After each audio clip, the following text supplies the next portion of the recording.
Welcome back to Sailing Northern Breeze, episode 37.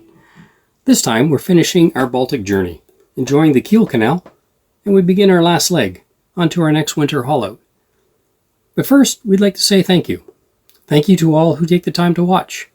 Subscribers and those who haven't, but still check in to see our stories. Much appreciated. Our channel is still small, but growing, little by little, so we must be doing at least a little bit of entertaining and informing. Today, we begin in Barhöft. We are visited by the German border force. The two gentlemen who visited us checked our papers and wished us well. About 15 minutes later, however, their captain sent them back to collect our passports and check us into Germany. We're back into Schengen. We've been officially in transit to the UK for the last few weeks, coming ashore for provisions and breaks, but still in transit. Unfortunately, this captain determined otherwise and started our Schengen clock again today. We have 90 days in Schengen, and we used about 40 or so before checking out of Sweden, so the clock is ticking again. So on September 15th, we say goodbye to Wolfgang and Suzanne, and we're heading west again. Winds will dictate a northern angle, so we'll end up the end of this day in Gedser, Denmark. These charts show our route, but also gaps in the data. Gaps in the charts. I'll explain that in a few minutes. We were sailing without a chart plotter in the gray areas. It's a 44-mile day, about 2/3 of it with good data.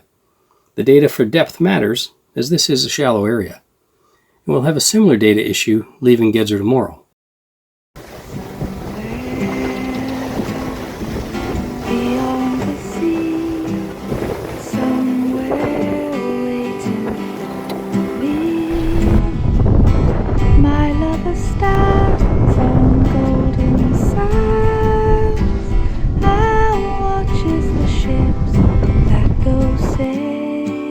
The sailing is quite nice, and upon arrival we find a spot along the wall of a commercial harbor, as it is deep enough for us. We're getting blown off the wall, but Marie harnesses her Wonder Woman powers and pulls us back. Amazing. Marie is apparently stronger than the Baltic winds.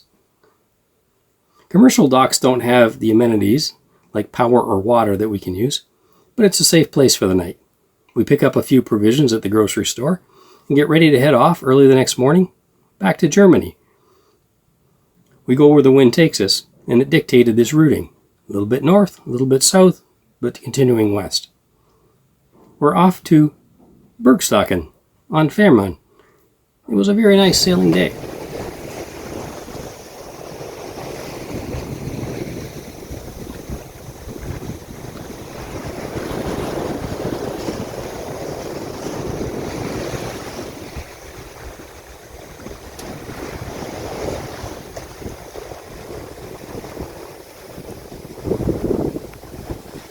Next, a little discussion on propane.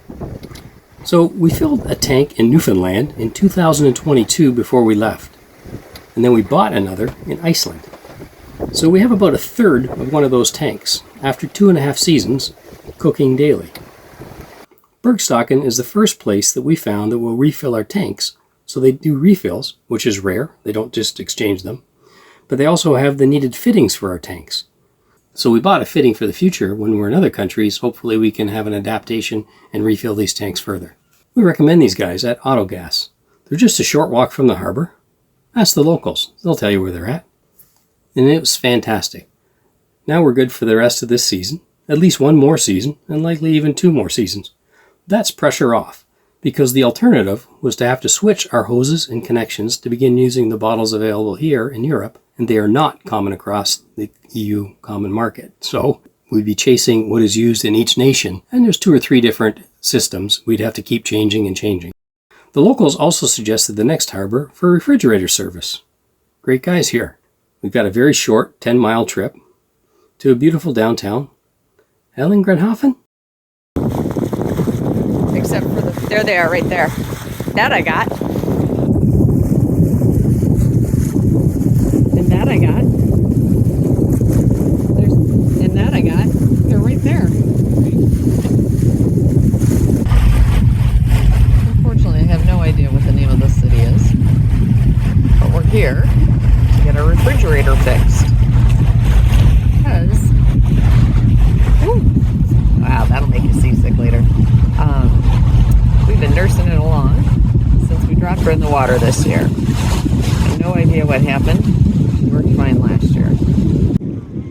A bunch of cygnets with their mama and daddy, and you can see the one on the left side of the screen is very puffed up, trying to be big and quite intimidating. It's funny. Maybe it's the tourists tours, you know, and the one puffed up is holding the flag. That's what I'm going with. And we found our guy. He made time in his busy day to come and diagnose our intermittent refrigeration unit and only charge us a tiny amount for the simple fix. Of all the service people that we've met so far in all of the countries, he's one of the absolute best. Quick to the diagnosis and repair, and more than fair on the pricing. Thank you very much, Kalle Eichholz. I'm sure I'm not pronouncing that correctly, but he's a great guy. We check in with the harbor master before we leave, referencing the military practice areas on this chart. It turns out that they are actively using these practice areas today. So, we need to plan our route today somewhat longer. Head a little bit north to avoid the military areas. And we're on our way. So, Garmin and Navionics, same company. But I can't share the maps between them. I have to buy the same region twice. Once from Garmin and once from Navionics, which is owned by Garmin. Unfortunately, we have to buy both because we need the redundancy to be safe. Equipment fails, you always need redundancies. So we head out, literally, into uncharted areas on our Garmin chart plotter, but with the maps on the tablet. It's buyer beware when planning your purchases. These blue areas require money or another solution. And as we leave the Baltic, we're not using our chart plotter, and I'll get into that about Garmin and how they leave out little slivers of the maps, so you have to spend another 109 euros to go about 100 miles, because one map stops and the second map doesn't begin, and there's a gap in the middle. However, we went on to Navionics, and I'm using my tablet today. We bought the Navionics maps, and it was only $49 US, way better than 109 euros. And that'll get us through the section, but we'll use the tablet. Here's a little closer look at those training exercises. The first ship, on the horizon, above Marie here, patrolling the corner of the zone, warning off the public. Here he is. Dangerous. Vessel type, engaged in military operations. It's good that he's keeping watch. Thank you. We don't want to violate that training area when there's live fire exercises. He's trying to wait from us. He's going to that point. And then here they come, as we skirt the restricted area. Serious business. But not everyone got the message. We watched another boat enter into their space. Pequeno just got yelled at. 2 miles. He got told to turn and go north for 2 miles because he's inside of an active military practice area. Pequeno was not paying attention to the directions. No, they were politely yelling at him. They yelled at a whole hell of a lot more by the harbor master. Do you see that cluster of green arrows? Center left of the screen? That is the convoy. And now they're coming our way. 6 ships. 1 red, signifying a collision risk, and 5 green ships following their lead vessel. One of their identities is here. We pulled them up on AIS. Vigilance. Thank you, NATO.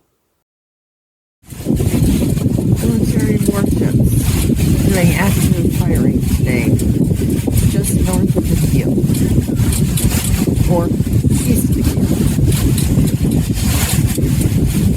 As you can see them, but there are 5 ships right there. So, Marie, what's it like to have 5 warships steaming directly at you 3 miles away? Ghosts in the distance.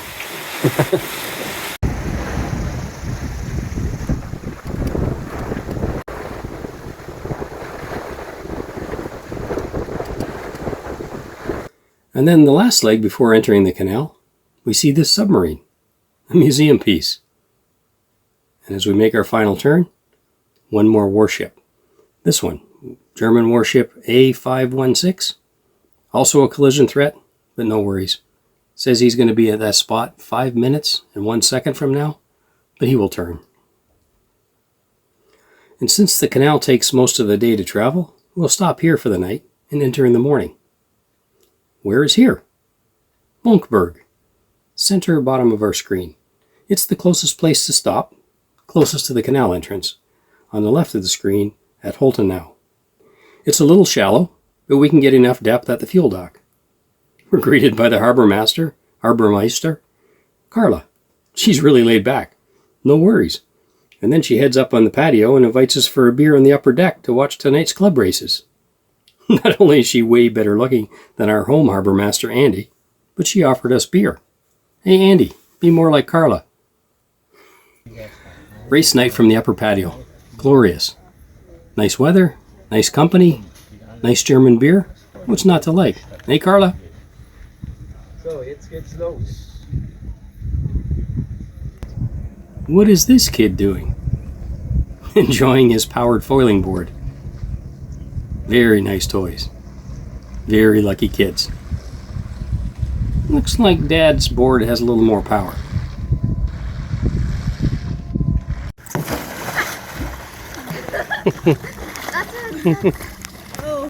And Marie swapped out a Southport Burgie here for a Mönkeberg Burgie. They're both now flying in their new locations. One in Canada and one in Germany. The next morning, we're off the dock early, getting into the queue for the first lock opening of the day at Kiel. We follow the ships into the lock, squeeze between them, and find a spot to tie off. Big guys go first, then we slide in between. Okay. You got thrown to the left? Okay. So leave lots of room on the left. So leave lots of room on the left, because I'm going left. So welcome to the Kiel Canal. Squeeze in between these fellas, and then I'll take the ride together. Rock wash off the guy on the right, BBC Austria. Turbulence is going to throw us around because he's got his props turning. Weapons parked. Bummer. There we go.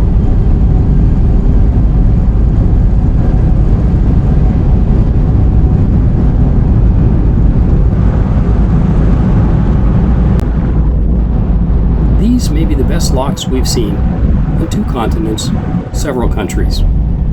That's because they are huge, gentle, and there are floating docks to tie off on. There are no shorelines to manage as we rise and fall.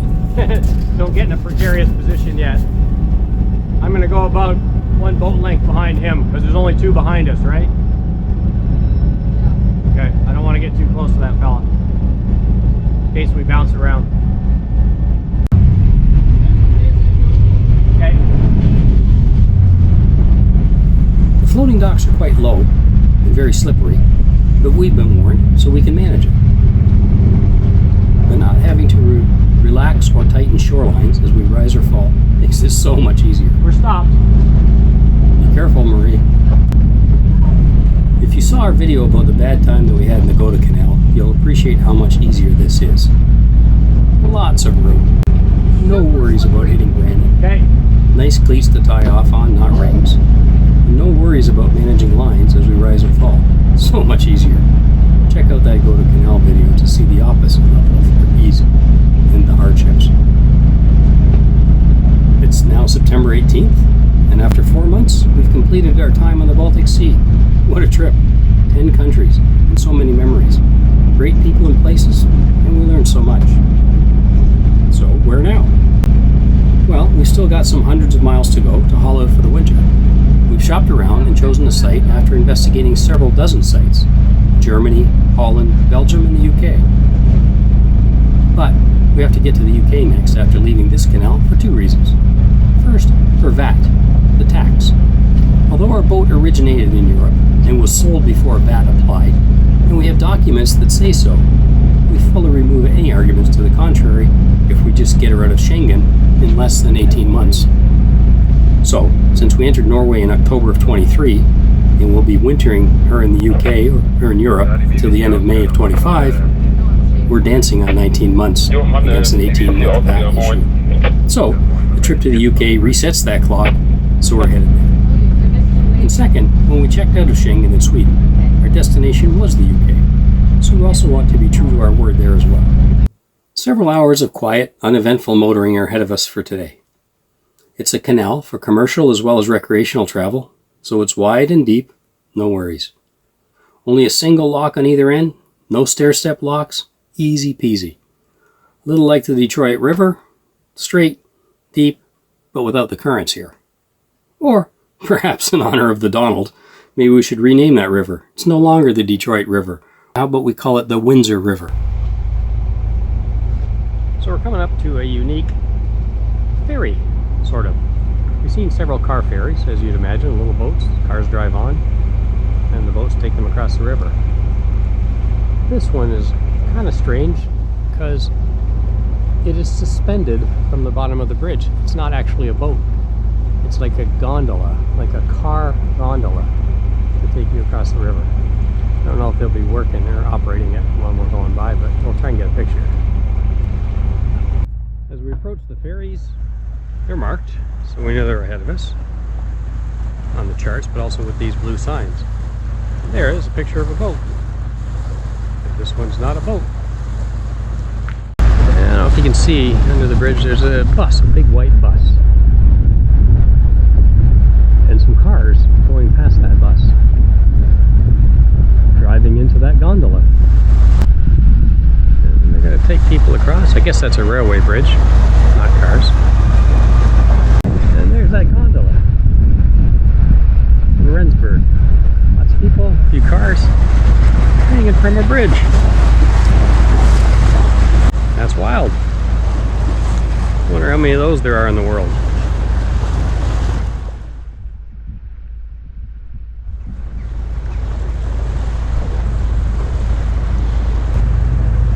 There it goes.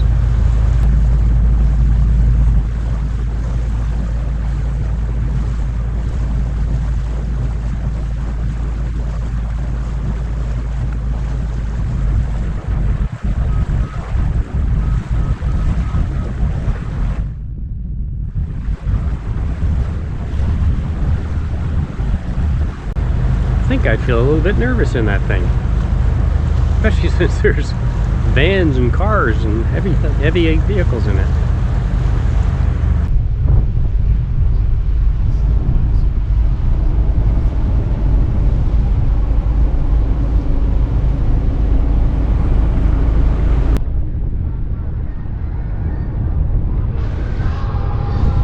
It's pretty quick.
It was a great ride through the canal, and we finished late in the afternoon. Getting onto dock just inside of the locks at the end was a little rough. We had quite a strong wind behind us as we entered the tiny marina, and we turned to tie off with our bow to the wind. We got forced sideways. So we had to use the engine, high revs to get straightened out, and push our way into a small space. Thanks to the guys on the neighboring boats for moving a little, and also grabbing our lines. Much appreciated. Maybe it was a little self-preservation on their part, but regardless, very much appreciated. We spent the night here, next to the busy locks, and got ready to use the tides once we were outside the lock in the morning.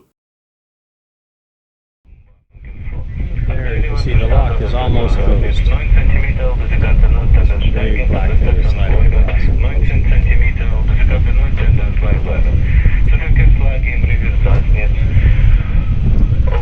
We have one cargo ship and one sailing boat in with us today.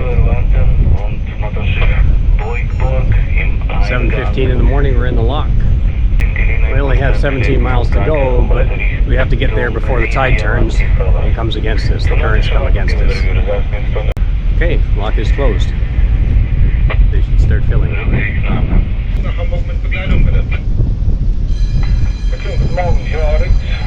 Locking in the morning was again easy peasy. Thanks guys who designed and managed these locks.